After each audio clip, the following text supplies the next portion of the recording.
हर हर महादेव भक्तों। मैं हूँ सोनी गुप्ता। रिद्धि सिद्धि चैनल में आप सभी का स्वागत है। आज मैं बताने वाली हूँ भगवान शिव के बारे में कुछ विशेष बातें।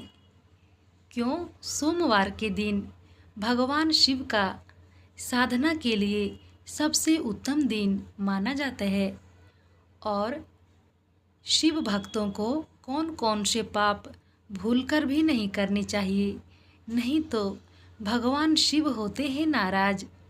चलिए इस वीडियो को पूरा देखें, अधूरा ना छोड़ें। भक्तों, अगर आप चाहते हैं कि भगवान शिव आपसे खुश रहें और आप किसी भी हाल में उनके गुस्से का शिकार ना हो, तो आप जाने अनजाने में पाप ना करें, क्योंकि इन पापों को भगवान शिव कभी माफ़ नहीं करते हैं। जानिए ये कौन से पाप हैं। भगवान शिव को भोलेनाथ भी कहा जाता है, क्योंकि शिव सादगी ईश्वर हैं। उन्हें कच्चा फल पसंद है। एक लोटा पानी से भी भगवान शिव खुश हो जाते हैं। खास तौर से अगर आप अपनी ज़िंदगी से निराश या हताश हैं, तो आपको शिव की पूजा ज़रूर ही करनी चाहिए। पर भोलेनाथ जितनी जल्दी खुश होते हैं, उतने ही जल्दी नाराज भी होते हैं। खास तौर पर ऐसे लोगों से जो बेईमानी और धोखेबाजी करते हैं। भगवान शिव हर व्यक्ति के मन की बातों को सुनते हैं। शायद यही वजह है कि आज 21वीं सदी में भगवान शिव की पूजा सबसे ज़्यादा लोग करते हैं। खास तौर से युवाओं के बीच शिव जी काफ़ी प्रचलित हैं। लेकिन भगवान शिव जितनी जल्दी प्रसन्न होते हैं, उनका गुस्सा उससे भी प्रलयकारी है। शिव पुराण में कार्य, बात, व्यवहार और सोच द्वारा किए गए कुछ पाप वर्णित हैं, जिसे भगवान शिव कभी क्षमा नहीं करते। ऐसा व्यक्ति हमेशा ही शिव के प्रकोप को भोगना पड़ता है और कभी भी सुखी जीवन व्यतीत नहीं कर सकता। आपने सुना होगा कि ऊपर वाले से कुछ छुपा नहीं होता है। यहाँ तक कि आप अपने दिमाग में जो सोच रहे होते हैं, वह भी भगवान से छुपा नहीं है। इसीलिए भले ही बात और व्यवहार में आपने किसी को नुकसान ना पहुँचाया हो, लेकिन अगर मन में किसी के प्रति कोई दुर्भावना है या आपने किसी का अहित सोचा हो, तो यह भी पाप की श्रेणी में आता है। जैसे कि किसी की शादी को तोड़ने की कोशिश। भगवान शिव को ऐसे लोग बिल्कुल पसंद नहीं हैं जो अपने रिश्तों में ईमानदारी न दिखाए। खास तौर से किसी दूसरे की शादीशुदा जिंदगी को तोड़ने की कोशिश करने से भोलेनाथ नाराज हो जाते हैं और इस पाप को माफ़ नहीं करते।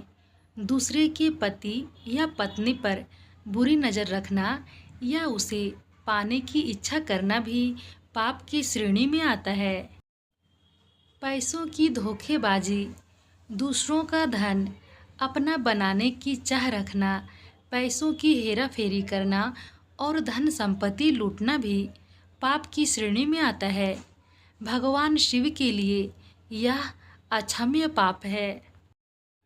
कष्ट देना, किसी भोले भाले और निर्दोष इंसान को कष्ट देना, उसे नुकसान पहुंचाना या उसके लिए बाधाएं पैदा करने की योजना बनाना या ऐसी सोच रखना भगवान शिव की नज़रों में हर हाल में माफ़ी ना देने योग्य पाप है। गलत रास्ता अपनाना, कुछ लोग रास्ता भटक जाते हैं पर सही निर्देश मिलने पर वापस सही रास्ते पर आ जाते हैं। पर कुछ लोग ऐसे भी होते हैं जो सही सुझाव मिलने पर भी बुराई का साथ नहीं छोड़ते और बुरी राह को खुद चुनते हैं। ऐसे लोगों को भी पाप अक्षम्य होते हैं। शिव पुराण के अनुसार जिस प्रकार आप किसी का बुरा नहीं करने के बावजूद उसके लिए बुरी सोच रखने के कारण भी पाप के हकदार और दंड की श्रेणी में आ जाते हैं, उसी प्रकार भले ही आपने अपने कार्य से किसी का बुरा ना किया हो, लेकिन आपकी बोली अक्षम्य पापों का हकदार भी बना सकती है। किसी गर्भवती महिला या मासिक धर्म के दौरान महिला को कटु वचन कहना या अपनी बातों से उनका दिल दुखाना शिव की नज़रों में अक्षम्य अपराध और पाप है। किसी के सम्मान को हानि पहुंचाने की नीयत से झूठ बोलना छल की श्रेणी में आता है और अक्षम्य पाप का भागीदार बनाता है। समाज में किसी के मान सम्मान को हानि पहुंचाने की नीयत से या उसकी पीठ पीछे बातें करना या अफवाह फैलाना भी पाप की श्रेणी में आता है। क्यों शिव साधना के लिए उत्तम है सोमवार के दिन। चंद्रदेव भी करते हैं विशेष कृपा। सोमवार को भगवान शिव की पूजा और व्रत करने से बड़ा लाभ मिलता है। कुंवारी कन्याएं यह व्रत उत्तम वर की प्राप्ति के लिए करती हैं। विवाहित स्त्रियां पति की दीर्घायु और पारिवारिक सुख के लिए यह व्रत करती हैं। सोमवार को भगवान शिव का दिन माना जाता है। सोम शब्द का अर्थ है चंद्रमा होता है। चंद्रमा भगवान शिव के मस्तक पर शोभा बढ़ाता है। शिव पुराण के अनुसार भगवान शिव ने समुद्र मंथन के समय प्रकट हुए कालकूट विष को अपने कंठ में धारण किया, तभी से वे नीलकंठ कहलाए।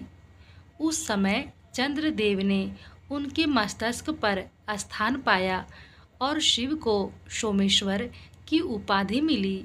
इसी कारण सोमवार का दिन भगवान शिव पूजन के लिए सर्वोत्तम माना गया है। भगवान शिव के अलावा यह दिन चंद्रदेव की उपासना के लिए भी उत्तम माना जाता है। एक कथा के अनुसार चंद्रदेव को जब दक्ष प्रजापति ने श्राप दिया कि वे क्षय रोग से पीड़ित होकर धीरे धीरे क्षीण हो जाएंगे, तब चंद्रदेव ने भगवान शिव की आराधना की, सोमवार का व्रत करके शिव की कृपा प्राप्त की और पुनः तेजस्वी हो गए। तभी से सोमवार का दिन भगवान शिव और चंद्रदेव दोनों की उपासना के लिए खास माना जाता है। सोमवार के दिन लोग व्रत रखते हैं और भगवान शिव व चंद्रदेव की उपासना करते हैं। सोमवार पूजन विधि। सोमवार को प्रातःकाल स्नान कर स्वच्छ वस्त्र पहने घर या मंदिर में शिवलिंग को गंगा जल से स्नान कराएं। दूध, दही, घी, शहद और शक्कर से पंचामृत अभिषेक करें। शिवलिंग पर बेलपत्र, सफ़ेद फूल, धतूरा और अक्षत अर्पित करें।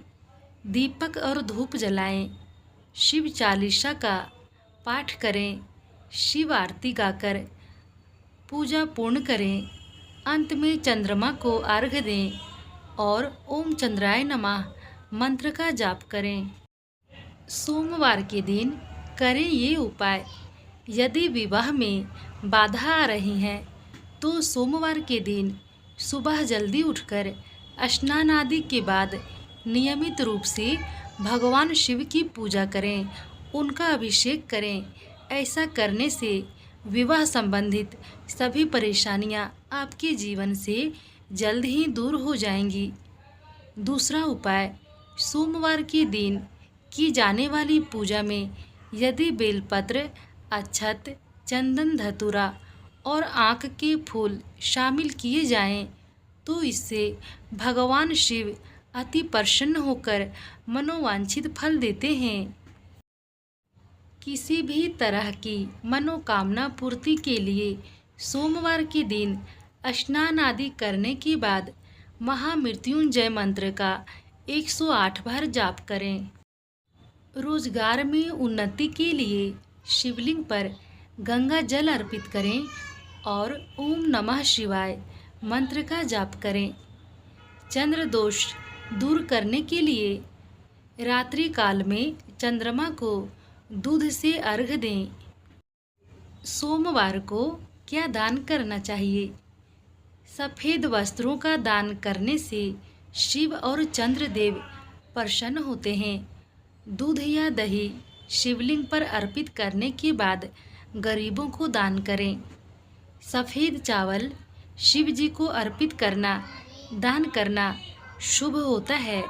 भगवान शिव को सफ़ेद मिठाई का भोग लगाकर ज़रूरतमंदों को दान करें। बेलपत्र पूजा में अर्पण करें और फिर उसे किसी गौशाला या ब्राह्मण को दे दें। यह वीडियो कैसा लगा कमेंट बॉक्स में ज़रूर ही बताएं। फिर मिलती हूँ नई जानकारी के साथ अगले नेक्स्ट वीडियो में।